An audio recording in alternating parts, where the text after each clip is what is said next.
India's biggest festive season. You get it right, it's election season. And this year we're looking at the election which catches the most eyeballs in the country, the Bihar elections.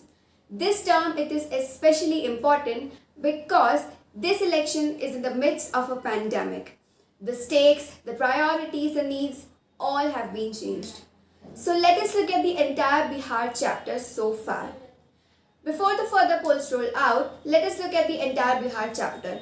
Phase 1 of the polls have already been completed on October 28th. Phase 2 and 3 are to be conducted on 3rd and 7th November consecutively.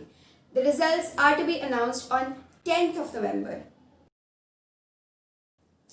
15 years is a long power term and many politicians struggle to get re-elected in the 4th term consecutively. The JDU is exactly beating that and is giving away seats very selectively this year.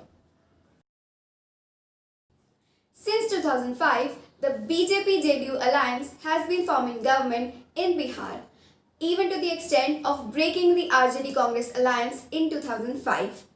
Now, PM Narendra Modi and CM Nitish Kumar are in dire need of each other to form a government this year also. Poor handling of the migrants crisis, atrocities against scheduled castes, and inability to provide Manrega work to the poor, all of this has led to a dent in Nitish Kumar's popularity as Sushasan Babu.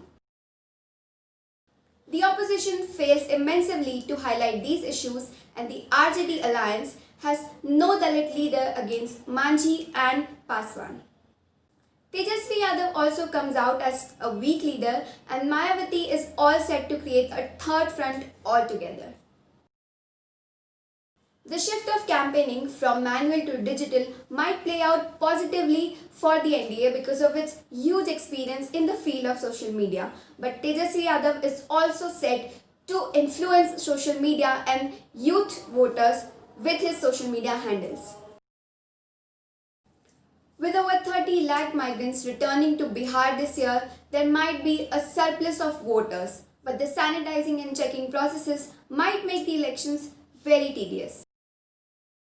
The fate of the country's third largest state, home to about 104 million people, stays in the hands of these voters.